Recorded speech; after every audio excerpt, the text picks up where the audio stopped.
Shalom, family. Welcome to Amazing Love. I am having the hardest time. I've been having the hardest time this morning to get this message out. So I don't know who this message is for, but it's been, the last few messages, so really since I've come back, it's just really been a fight. But this morning, my phone don't even want to act right. I can't even get the phone to record the message correctly. So hopefully this time everything goes through well. But so to start this message off today, the Lord wants me to share the not the details of the dream, but He wants me to share the revelation that He gave me to a dream that I had last night. So in the dream, there were two people who were given an opportunity by the Lord. It was a blessing by the Lord. And in this opportunity that they were given, there were, they had to govern it. So it was room for growth. There was room for development. And so with one of the people involved, when they saw this opportunity for growth, they wanted to give it they wanted to implement quick fixes. They didn't want to take the time to necessarily go through what needed to be done. They wanted to take the shortcuts. Thank you, Lord. Because I was struggling with that.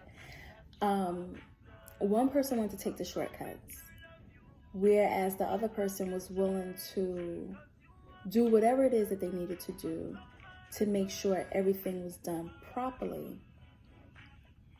And so the Lord had, when I woke up, the Lord gave me a vision of someone putting something together. And it was let's just say a lug nut. And when they was trying to put this thing together, they put the lug nut on. It was crooked, it wasn't straight. And the person more or less looked at it oh, it's no big deal. It's on and it feels sturdy, so it's no problem. But what the Lord was highlighting to me was that even though it did not appear to pose any type of problem, it should have been handled correctly. It should have been put together correctly. And so where one person was willing to just get through it and not even worry about the details of it, the other person was I'm just going to take my time and I'm going to handle this. I'm going to take care of this the way that I need to take care of it, because I don't want anything coming back later. And so the Lord wanted me to get this message out because there's someone who's going to be given an opportunity. There's a few people that are going to be given opportunities. Don't be the person that is just so fixed on getting to the point or getting to the end goal that you implement all of these little quick fixes, because then it's not going to stand the way the Lord needs that blessing to stand in your life. It's not going to operate the way the Lord needs that gift to operate in your life. So if you're thinking, oh, it's no big deal, I can just do this, it's not going to be a problem, the Lord is telling you, yes, it will be a problem if you try to take the easy route instead of going the route that you should. So the scripture that the Lord placed in my spirit was Isaiah 46. And I'm going to start reading at verse 9.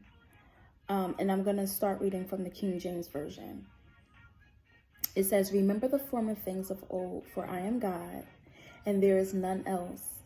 I am God, and there is none like me, declaring the end from the beginning, and from the ancient times, the things that are not yet done, saying, my counsel shall stand, and I will do all my pleasure.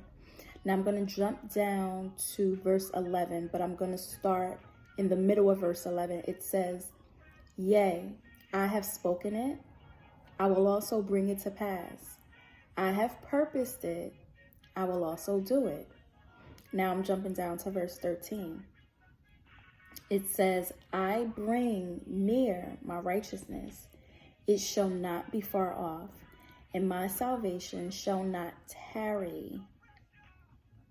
And I will place salvation in Zion for Israel, my glory. And so this scripture ties in with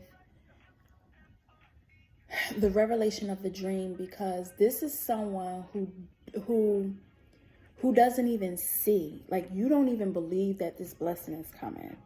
Like, you don't even, it's like you're hearing it, you're being told, but you can't receive it because of disappointments that you've had in the past.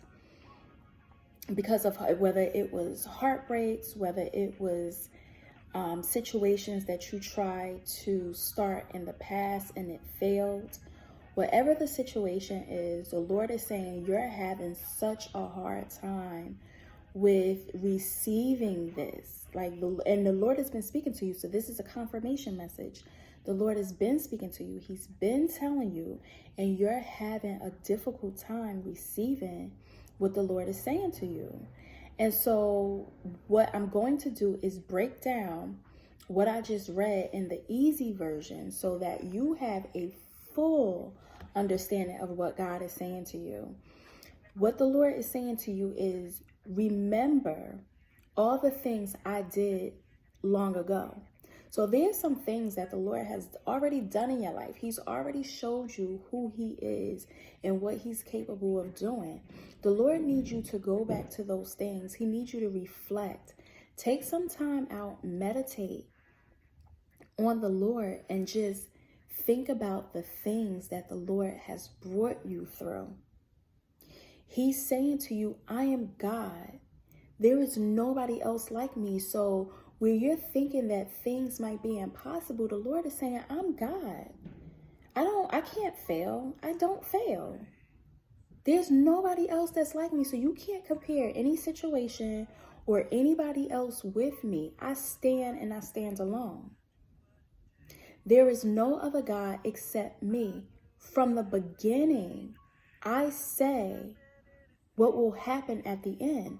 So the Lord he's been speaking to you. Like I said, this is a confirmation message because the Lord has been speaking to you. He's been telling you these things from the beginning.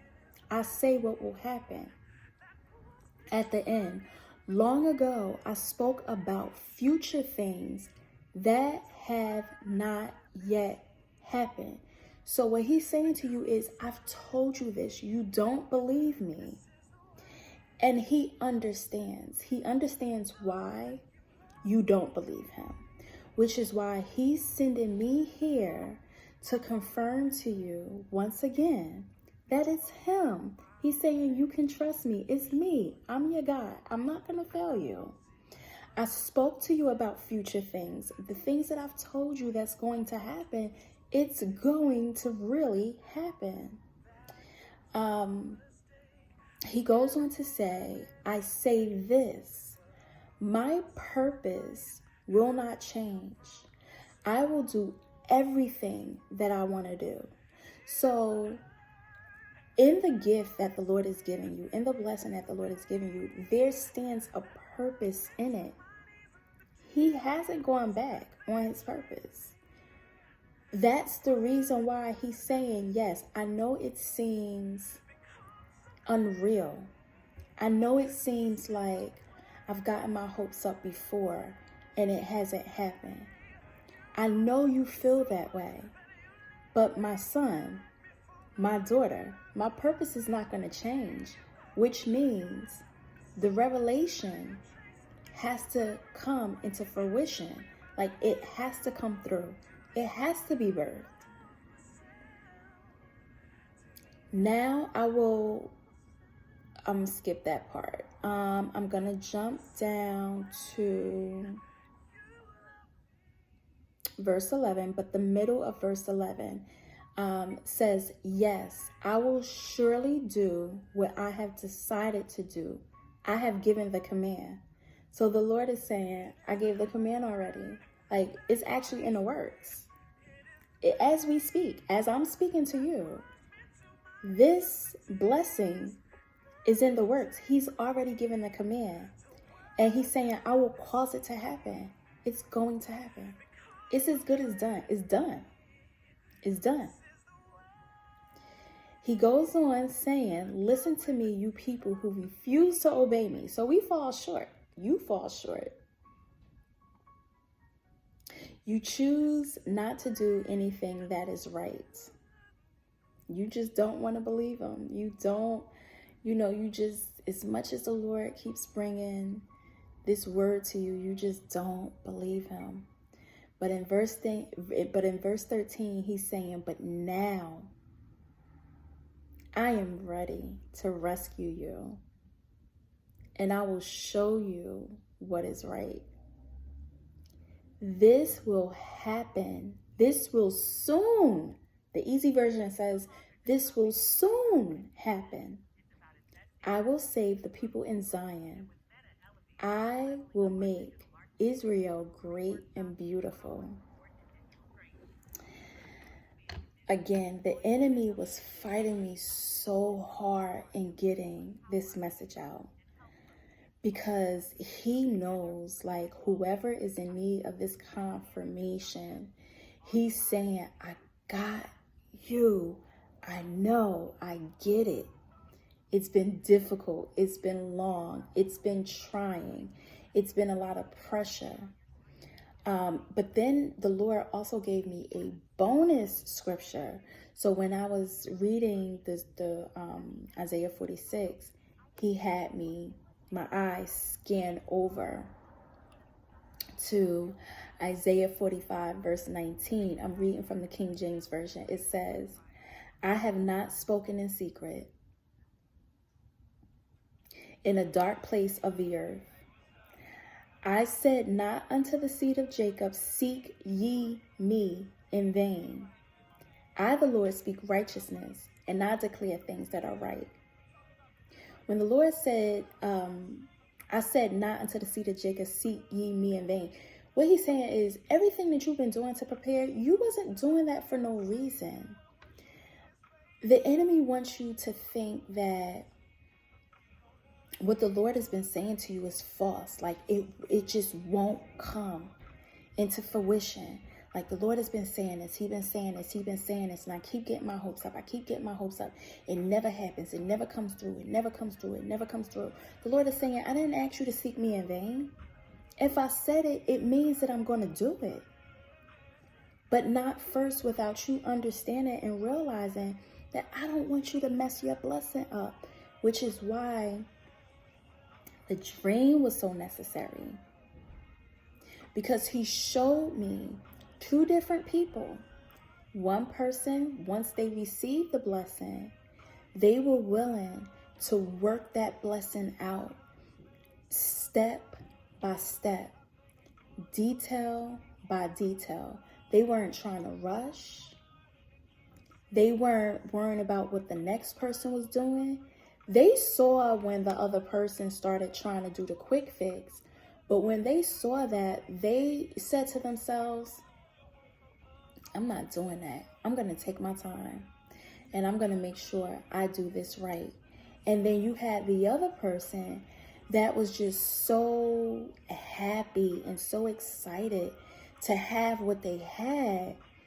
When they started seeing things fall apart or opportunities where they can kind of tighten things up, they wanted to do it the quick way. They wanted to do it the fast way, and wasn't realizing that it wasn't beneficial for them. Like, it may have maybe held that thing together, but the end result is not going to be what God wanted you to have.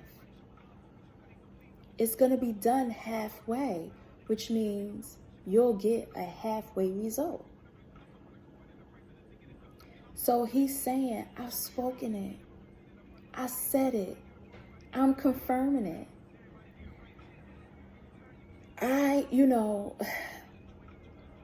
The only thing that I can say at this point is now is not the time to be sleeping on the Lord. Like he is doing, I feel it like so much. I just feel it throughout my soul. He is doing something amazing, and the Father does not want you to miss out. This is his confirmation. He said, I have spoken it and I will do it. Go back, seek the Lord, think back on the things that he's previously already done, the miracles, the blessings that he's already performed in your life. Stand on that, knowing that he is not man that he shall lie. He is not a man that he should give a false positive negative. No. If he said it's here, it's here. Receive it. And all you have to do at this point is stay alert, stay on guard. Because when the Lord gives you the promise, understand something. Opportunity is going to come for you to make some choices. So make sure you stay in relationship with him. Make sure you stay praying. Make sure if you have to, whatever it is that you have to do, make sure you read your word. Make sure you fast. Make sure you stay in a position of just an open heart to hear from the Lord, because the Father has some blessings that he is about to bestow upon you. So until next time, family, I hope and pray you stay safe, you stay well, and you stay connected. I love you. Shalom.